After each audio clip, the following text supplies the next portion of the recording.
Good morning students. आज हम class 10th के लिए एक पोएम लेकर आए हैं। पोएम का नाम है रिस्क। इस पोएम को पोएट जेनिट ट्रेड ने लिखा है और यह एक मोटिवेशनल पोएम है। इस पोएम में पोएट ने लिखा है कि लाइफ में रिस्क ही रिस्क है। हर छोटे से छोटे काम में रिस्क इन्वॉल्व है, लेकिन बिना रिस्क लिए हम ज़िंदगी को नहीं जी सकते। हमें आगे बढ़ने के लिए, हमें सफलता हासिल करने के लिए रिस्क लेना आवश्यक है। तो यही विचार इस पोएम में लिखे हैं। तो स्टार्ट करते हैं। To laugh is to risk appearing the fool. हंसना भी एक जोखिम है। क्या जोखिम है? कि जो लोग ज़्यादा हंसते हैं उनको मूर्ख समझा जाता है। अगर हम अपनी लाइफ में हंसते रहते हैं तो देखने वाले लोग क्या समझते हैं कि ये तो मूर्ख है। तो हंसने में अपने आप को मूर्ख शो करने का, फूल शो करने का रिस्क है। To weep is to risk being called sentimental.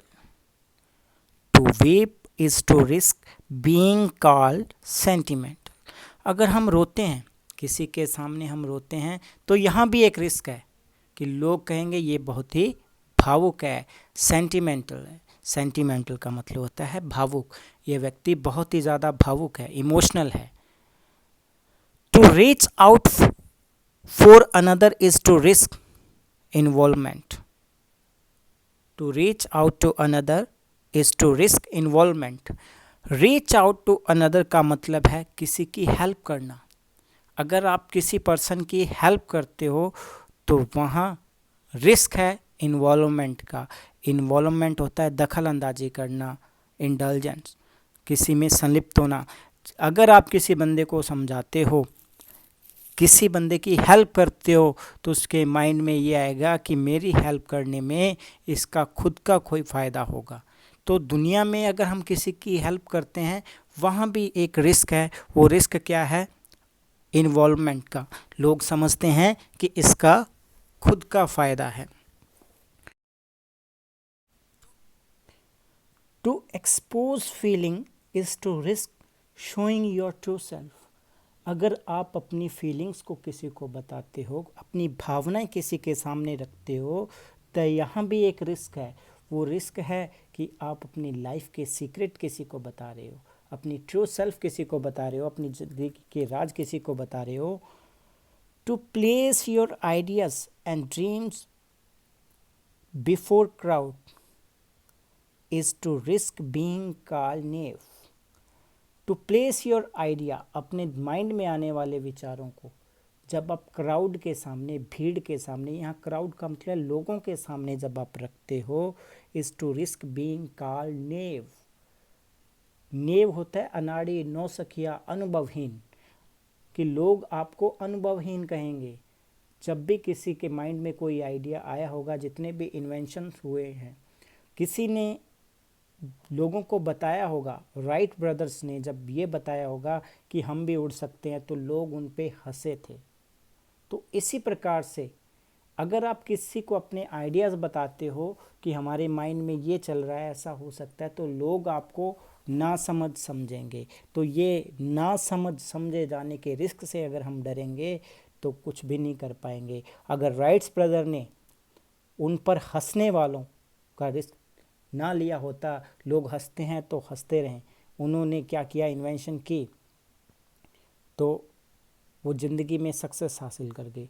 और जो लोग डरते हैं कि लोग हमें अनाड़ी समझेंगे, नौसखिया समझेंगे, तो ये सबसे बड़ा रिस्क है।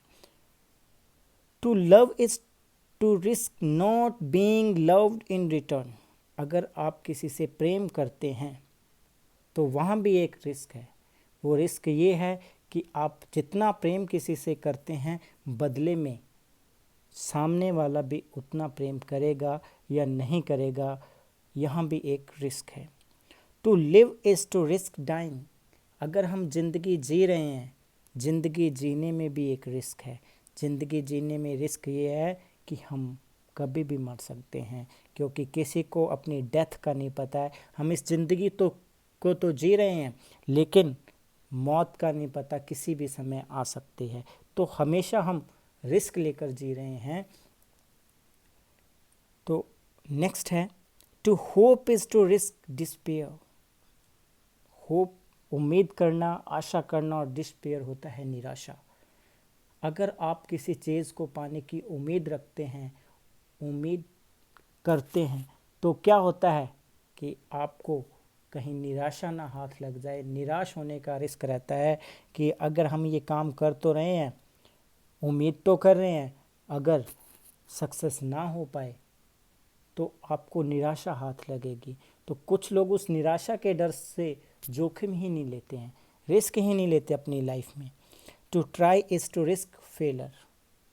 कोशिश करते हैं तो वहाँ असफलता का रिस्क रहता है कि हम कुछ भी नई चीज़ करने का प्रयास करते हैं तो हमें डर रहता है कि कहीं हम असफल ना हो जाएं। तो दुनिया में जितनी भी चीज़ें हैं, हंसना, रोना, खेलना कूदना, प्यार करना, ज़िंदगी को जीना, जो कुछ भी हम करते हैं, दुनिया की हर चीज़ में एक रिस्क इन्वॉल्व है। But risk must be taken because the greatest risk in life is to risk nothing. लेकिन हमें रिस्क अवश्य लेना चाहिए, क्योंकि सबसे बड़ा रिस्क ही कोई रिस्क ना लेना है। पोएट यहाँ ये कहना चाहता है कि we should take risk because the greatest hazard in life is to risk nothing.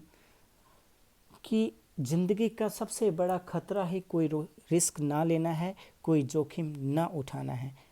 The person who risk nothing does nothing, has nothing, is nothing and become nothing. वो व्यक्ति, the person who risk nothing, वो व्यक्ति जो कोई जोखिम नहीं उठाता, वो कुछ नहीं कर पाता है। डज नथिंग, कुछ नहीं कर पाता। हैज़ नथिंग, उसके पास कुछ नहीं होता, कुछ हासिल नहीं कर पाता। इज़ नथिंग, ना वो कुछ है, ना उसकी कोई पहचान है। एंड बिकम नथिंग, और ना ही वो कुछ बन पाता है ज़िंदगी में। अगर हमें ज़िंदगी में सफलता हासिल करनी है तो कोई ना कोई रिस्क अवश्य लेना पड़ेगा। जो व्यक्ति रिस्क नहीं लेता वो क्या कर सकता है, उसको एक इमीडिएट एडवांटेज होता है, एक तत्कालिक फ़ायदा होता है। जो बंदे रिस्क नहीं लेते, वो फ़ायदा ये होता है कि उनको कोई तकलीफ़ नहीं उठानी पड़ती। ही मे अवॉइड सफरिंग एंड सोरो। वो दुखों और तकलीफ़ों को अवॉइड कर सकता है। यहाँ दुख तकलीफ़ वो नहीं है जो ज़िंदगी में आते हैं, यहाँ पेन है। जो बंदे कोई रिस्क ही नहीं लेते उनको कोई तकलीफ़ ही नहीं होती, कोई पेन नहीं होती, लेकिन वो ज़िंदगी में कोई सफलता हासिल नहीं कर पाते हैं। वो बहुत सारे उनको डिसएडवांटेजेस होते हैं। उनको इमीडिएट एडवांटेज तो ये होता है कि उनको तकलीफ़ नहीं उठानी पड़ती। अब घर बैठे रहेंगे, कोई रिस्क ही नहीं लेंगे तो कोई तकलीफ़ नहीं है, बैठे रहेंगे। लेकिन but he simply can not learn, feel, change, grow और लव। वो ना तो कुछ सीख पाता है, ना कुछ महसूस कर पाता है, फील महसूस कर पाता है, ना कुछ परिवर्तन ला पाता है, ना तरक्की कर सकता है, ग्रो होता है, आगे बढ़ना, ज़िंदगी में तरक्की हासिल करना, और ना किसी से वो सही ढंग से प्यार कर पाता है। तो जो व्यक्ति कोई रिस्क नहीं लेता वो ज़िंदगी में कुछ भी हासिल नहीं कर सकता, ना वो कुछ सीख सकता है। बस वो कुछ समय के लिए दुखों तकलीफ़ों से बच सकता है, एक पीड़ा से बच सकता है जो रिस्क लेने में उसको उठानी पड़ेगी। Chain by certitude. सर्टिट्यूड का मतलब है निश्चितता, एक सीमा में बंधा रहता है, एक परिधि में घिरा रहता है, उन सीमाओं से बाहर नहीं आता है। मतलब वो जंजीरों में जकड़ा हुआ है, क्योंकि उसने रिस्क तो कोई लेना ही नहीं है। वो निश्चितता की जंजीरों में बंधा रहता है और उसकी लाइफ में कोई ग्रोथ नहीं हो पाती। वो जैसा है वैसा ही रहेगा, निश्चितता में रहेगा। He is a slave. उसका जीवन एक गुलाम के समान होता है, वो एक गुलाम के समान है। He has forfeited his freedom. Forfeited का मतलब होता है लॉस्ट, खो देना। ये वर्ड मीनिंग जो बता रहा हूँ आप नोट कर लेना नोटबुक पे। फोरफिटेड का मतलब होता है लॉस्ट, खो देना। उन्होंने अपनी आज़ादी को खो दिया है, मतलब वो अपने विचारों को ही गुलाम बने रहते हैं। वो इसी सोच में रहते हैं कि रिस्क नहीं लेना है, रिस्क लेंगे तो हमें तकलीफ़ होगी, अगर तकलीफ़ होगी तो ही सफलता हासिल कर पाएंगे। तो जो लोग रिस्क नहीं लेते वो अपनी निश्चितता की जंजीरों में बंधे रहते हैं। Chain by certitude, he is a slave वो व्यक्ति अपनी ही निश्चितता में रहता है। ही इज़ अ स्लेव, वो एक गुलाम है। He has forfeited his freedom, उसने अपनी आज़ादी खो दी है, स्वतंत्रता खो दी है। इस दुनिया में only the person who risk is truly free, वो व्यक्ति जो ज़िंदगी में रिस्क लेता है वो ही सच्चे अर्थों में आज़ाद है, वो ही ज़िंदगी में कुछ हासिल कर सकता है। और जो व्यक्ति रिस्क नहीं लेता वो सही अर्थों में आज़ाद नहीं है। तो बहुत ही सिंपल सी पोएम है, सिंपल सी लैंग्वेज में लिखी हुई है। एक बार दोबारा रीड आउट करेंगे तो आपको अच्छे से समझ आ जाएगी। इसमें मैंने कुछ वर्ड मीनिंग आपको बताए हैं, वो आप नोट कर लेना। आपकी बुक में भी वो वर्ड मीनिंग दिए हुए हैं, एक बार इसको दोबारा सुन लेना अगर ना समझ आए तो। उसके बाद इसके जो क्वेश्चन दिए हुए हैं बुक में उनको सॉल्व करने की कोशिश करना, बड़ी इजीली हो जाएंगे। और उम्मीद करता हूँ कि आपको पोएम अच्छी लगी होगी, समझ आई होगी। धन्यवाद।